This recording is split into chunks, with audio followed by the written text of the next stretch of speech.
प्यारे बच्चों, कक्षा 10 की इंग्लिश ग्रामर में आपका स्वागत है। आप पढ़ रहे हैं पार्ट ऑफ सेंटेंस, जिसमें से आपको सब्जेक्ट के बारे में पूरी तरह बताया जा चुका है और एक्सरसाइज भी दी जा चुकी है।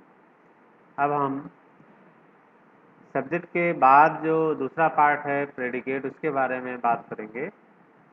तो जो प्रेडिकेट के बारे में जो रूल 7 है, उस पर पहले चर्चा करते हैं। पहला है, if predicate has only one word, यदि प्रेडिकेट में केवल एक ही भाग होता है, एक शब्द होता है, तो यदि प्रेडिकेट में केवल एक ही शब्द होता है तो ऐसी स्थिति में वो शब्द केवल वर्ब होगा। वर्ब यानी क्रिया होगा। अब देखते हैं उदाहरण के अनुसार, जैसे कि देखिए यहाँ पर पहला है श्याम गोज, श्याम जाता है। ठीक है, तो यहाँ पर जो गोज लिखा हुआ है और ये है प्रेडिकेट, और ये प्रेडिकेट है, ये वर्ब है। ठीक है, तो इस प्रकार से हम आंसर लिखेंगे। जो गोज है वो है प्रेडिकेट, और ये क्या है, वर्ब है।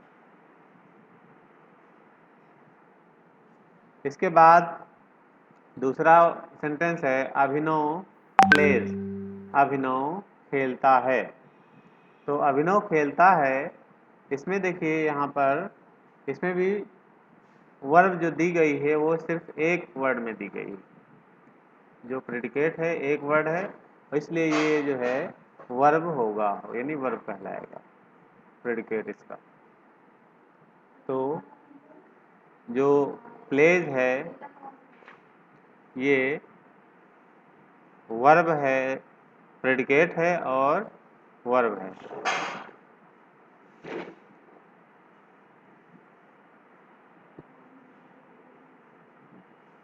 वर्ब होगा। तीसरा सेंटेंस है, इसमें देखिए गीता सिंग्स, गीता गाती है। तो यहाँ पर जो सिंग्स है वो प्रेडिकेट है, और सिंग्स प्रेडिकेट है और ये वर्ब है।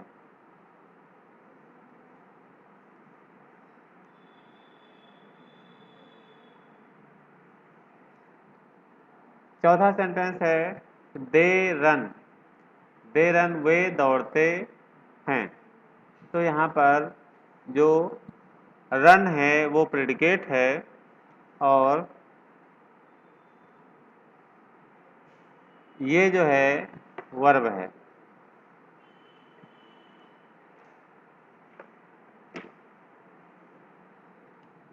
पांचवा सेंटेंस है कि आई लाफ, मैं हंसता हूँ। तो यहाँ पर जो लाफ है वो प्रेडिकेट है, और ये प्रेडिकेट जो है वो क्रिया है।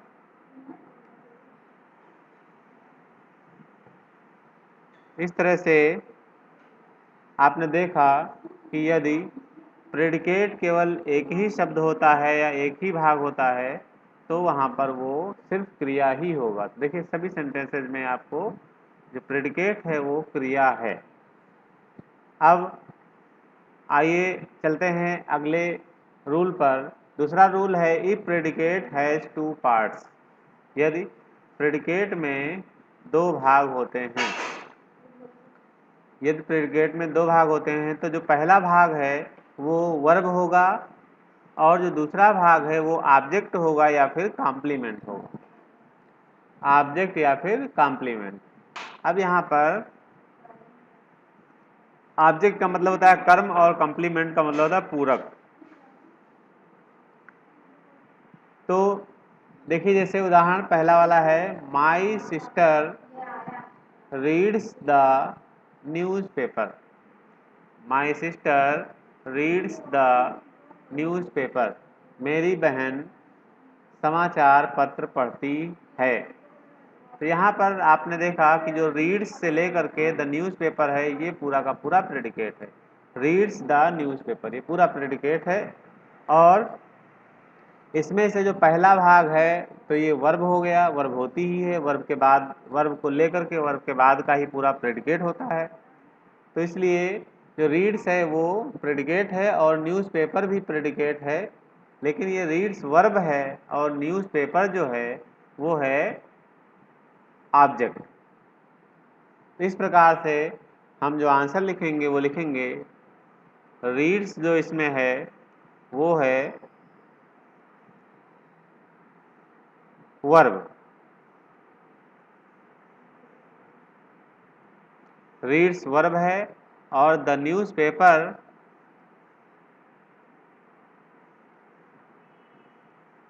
न्यूज़पेपर जो है ये है प्रेडिकेट, सॉरी ऑब्जेक्ट है। न्यूज़पेपर ऑब्जेक्ट हो गया।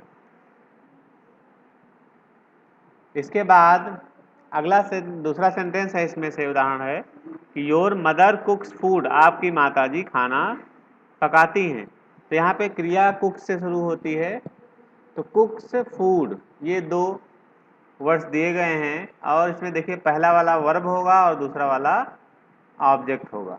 तो यहाँ पर देखिए जो कुक्स है ये है वर्ब और फूड है ये है ऑब्जेक्ट।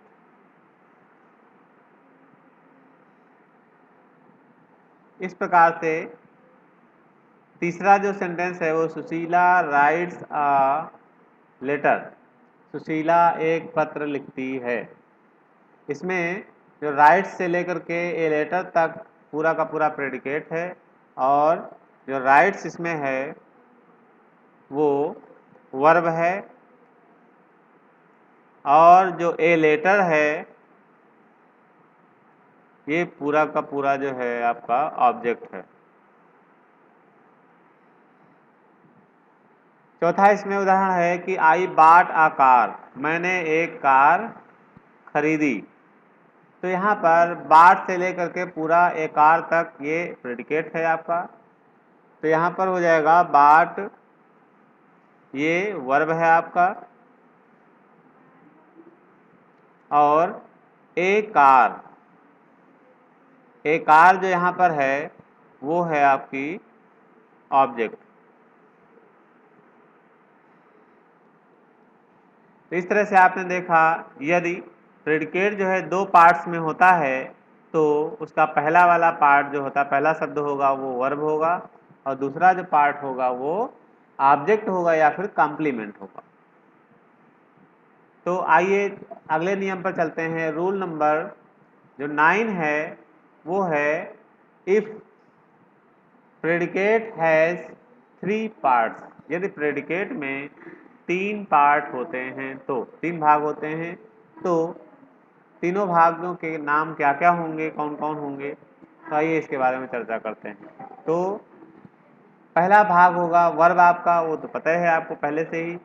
दूसरा भाग है इनडायरेक्ट ऑब्जेक्ट, इनडायरेक्ट ऑब्जेक्ट होता है और तीसरा भाग जो होता है डायरेक्ट ऑब्जेक्ट होता है। अब हम थोड़ा सा डायरेक्ट ऑब्जेक्ट और इनडायरेक्ट ऑब्जेक्ट पर चर्चा कर लेते हैं। इनडायरेक्ट ऑब्जेक्ट जो होता है वो अधिकतर, इनडायरेक्ट ऑब्जेक्ट अधिकतर जो है जो प्रोनाउन होते हैं वो होते हैं और डायरेक्ट ऑब्जेक्ट कोई भी वस्तु हो सकती है और नाउन भी हो सकता है और प्रोनाउन भी हो सकता है।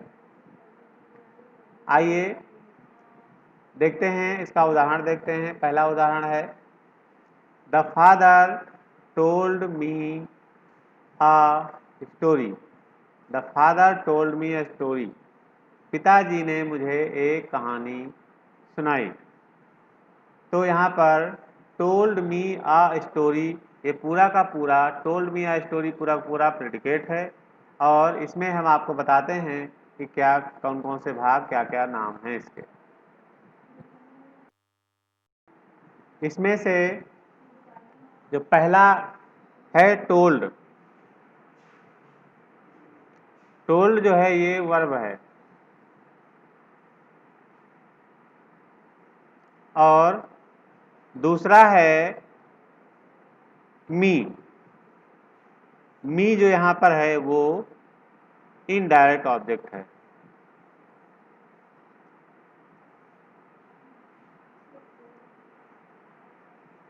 मी इनडायरेक्ट ऑब्जेक्ट है। और जो ए स्टोरी लिखा हुआ है, ए स्टोरी, ये ए स्टोरी जो है ये डायरेक्ट ऑब्जेक्ट है। Direct object. तो इस तरह से आपने देखा कि मी जो है इनडायरेक्ट ऑब्जेक्ट है और ए जो है ए स्टोरी पूरा का पूरा ये डायरेक्ट ऑब्जेक्ट है। अब हम दूसरे उदाहरण पे चलते हैं। दूसरा उदाहरण है कि the teacher asked him to leave the class. Teacher ने उससे क्लास छोड़ने के लिए कहा। टीचर ने उससे क्लास छोड़ने के लिए या क्लास छोड़ने को कहा। तो यहाँ पर देखिए जो asked him to leave the class है, ये पूरा का पूरा asked him to leave the class, ये पूरा का पूरा प्रेडिकेट है यहाँ पर। और इसमें से जो आस्क है, आस्क्ड जो है ये वर्ब है और हिम जो है ये इनडायरेक्ट ऑब्जेक्ट है।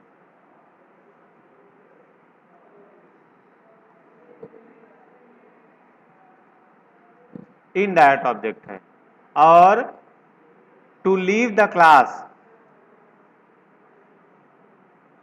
टू लीव द क्लास, ये जो पूरा का पूरा है ये यहां पर डायरेक्ट ऑब्जेक्ट है। क्या है? Direct object.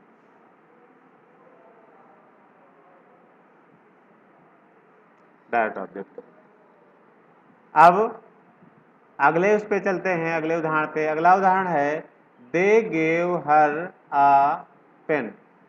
उन्होंने उसे एक पेन दिया। उन्होंने उसे एक पेन दिया। इसमें जो गेव हर ए पेन है ये पूरा का पूरा प्रेडिकेट है। गेव हर ए पेन पूरा का पूरा प्रेडिकेट है। और जो पहला है गेव ये वर्ब है और दूसरा हर जो है लिखा हुआ है ये हर जो है ये इनडायरेक्ट ऑब्जेक्ट है। Indirect object. इनडायरेक्ट ऑब्जेक्ट में आप इसको ये भी देख लीजिए है कौन सा शब्द, ये है प्रोनाउन। प्रोनाउन है। और इसके बाद जो है ए पेन, ये डायरेक्ट ऑब्जेक्ट है।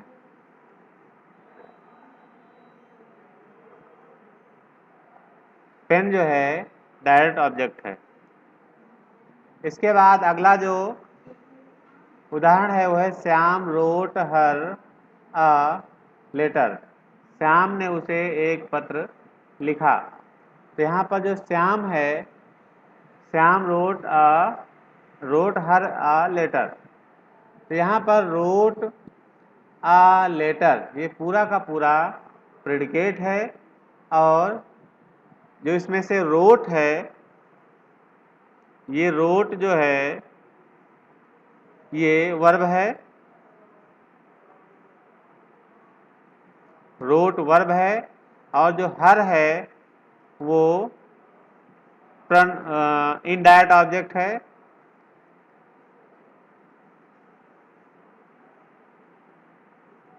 इनडायरेक्ट ऑब्जेक्ट है और ये प्रोनाउन है। प्रोनाउन है। इसके बाद जो है ए लेटर, आ लेटर जो है वो है डायरेक्ट ऑब्जेक्ट।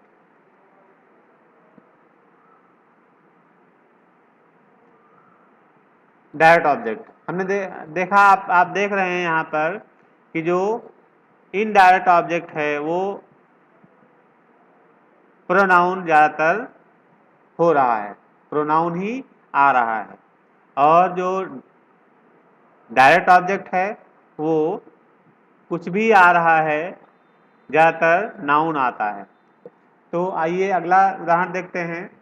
अगला उदाहरण है कि Manorama gave me a book. Manorama ने मुझे एक बुक दिया, यानी किताब दी। मनोरमा ने मुझे एक किताब दी। इसमें से जो गेव है, गेव मी अ बुक, ये पूरा का पूरा प्रेडिकेट है। गेव मी अ बुक पूरा का पूरा प्रेडिकेट है। अब जो इसमें से गेव है ये आपका वर्ब है, गेव वर्ब है, और जो मी है ये आपका इनडायरेक्ट ऑब्जेक्ट,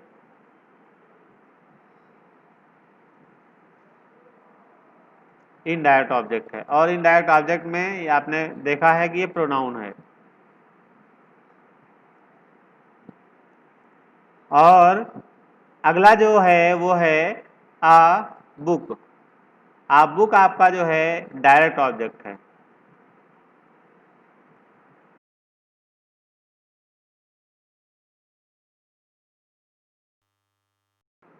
इसे आप ध्यान से देखें और समझें, और इसे फेयर पर करें, और अलग लिख करके इन सेंटेंसेस को, इनके नाम लिखने की कोशिश करें अलग से, बिना देखे हुए। ठीक है, तो अगला जो रूल नंबर 10 है उसको हम अगले दिन आपको बताएंगे। Thank you.